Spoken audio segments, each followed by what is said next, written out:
Best finish in the 500 since the second back in 2020, 139 podiums in the NTT IndyCar Series and counting, still second all-time behind the great Mario Andretti and his 164. So much to kind of digest, Scott, and I'm sure you're trying to replay a lot of this in your mind. Just your thoughts on a third-place finish here today.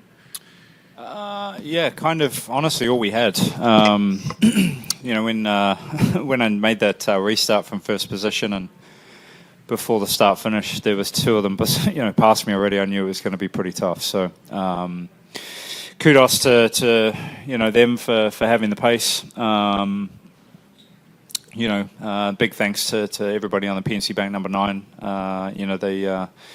We had some weird kind of restarts there in the middle, kind of got to the back, and then kind of went off sequence, but then had some great restarts at the end to kind of jump us back up to the lead portion of that group, which I think was Pato and myself. So, yeah, the last shot there was just we were pretty much flat, man.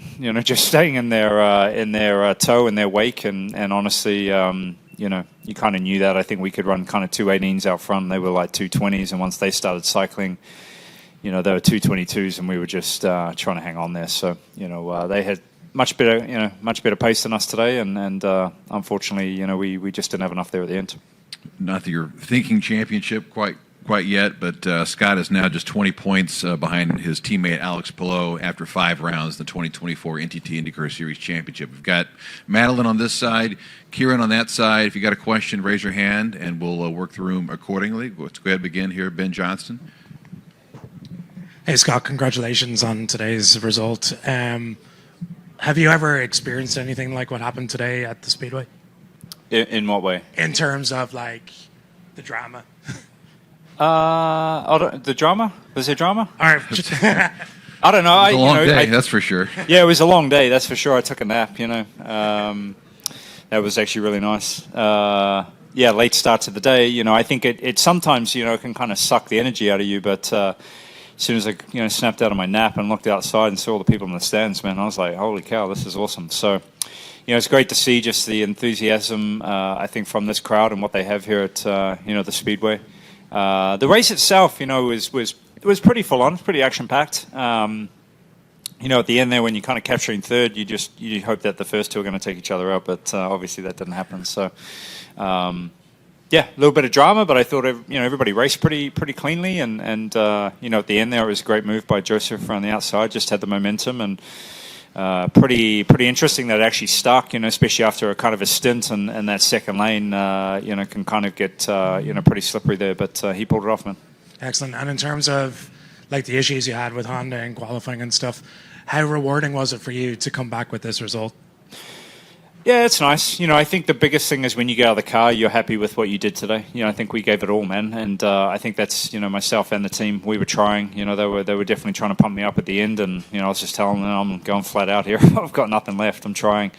I think in that way, I think the only, bummer you can have is when you leave the track and you didn't give everything you had. So, I know we left as a table nothing, as a group, we left nothing on the table. Maybe a little deeper dive on that pass that Joe New had around on the outside. Were you thinking that, wondering like the rest of us whether that was going to stick or not? Well, I've seen finishes that can go pretty sideways in situations like that, and you could be in the in the right position.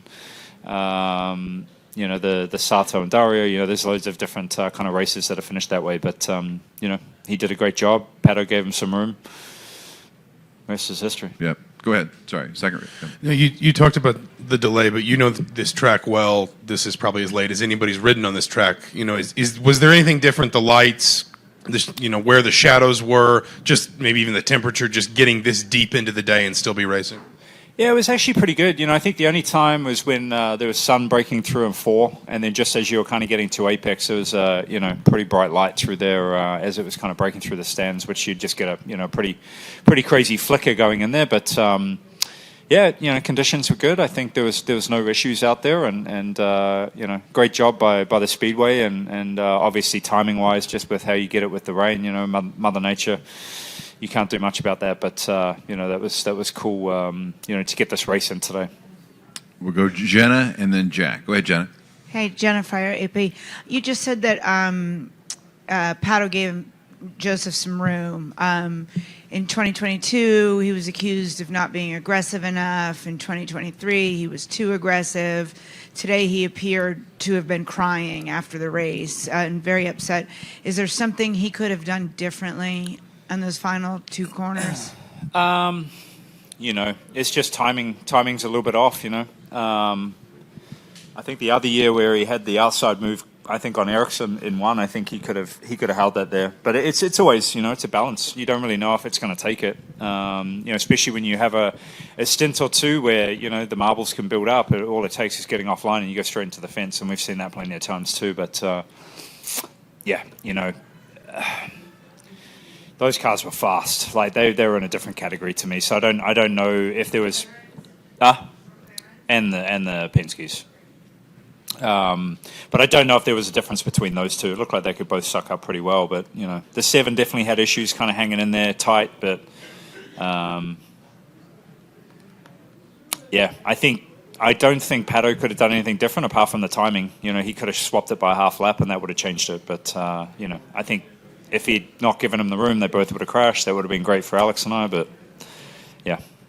How difficult does it become for a driver to come close year after year after year and not get it done? I don't know. Like it's a privilege to race here, right? I'm in a situation where I'm lucky to have won, but Pato's come close a few times too. It can go in cycles. As I've said many a times, finishing second sucks. Like it's horrible. You'd rather finish last, I think, almost at this place and be out of the race early.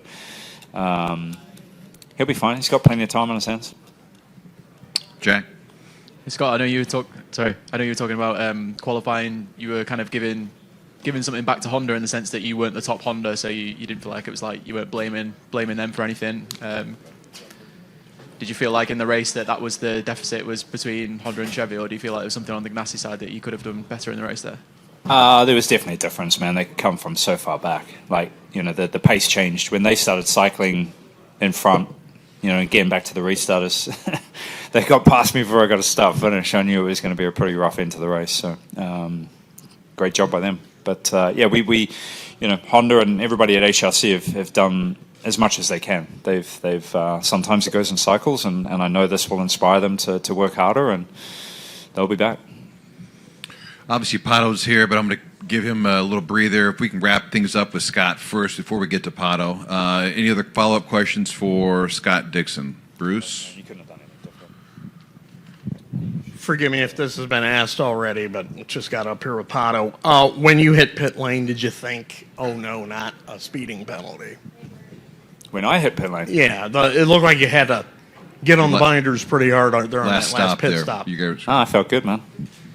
That's how it should be, right? On the limit. I was trying to get the lead.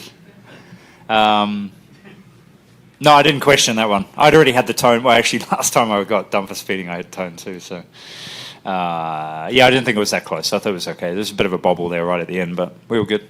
And again, forgive me if this has already been asked, but what happened with you and RHR? I don't really know. Like, there was no room to go, and then I was kind of looking to the right, just saw at the last minute when he hit me, but he was pretty deep in the grass at that point. So, I hope he's okay. I haven't looked at the replay yet to see if there was anything I could have done different apart from just pulling out of his way. But that's not the way you race. any other questions for Scott? All right. Thanks, champ. We'll see you in Detroit. Thank you. Thank you. Joined now by Pato Award, who led 11 of the 200 laps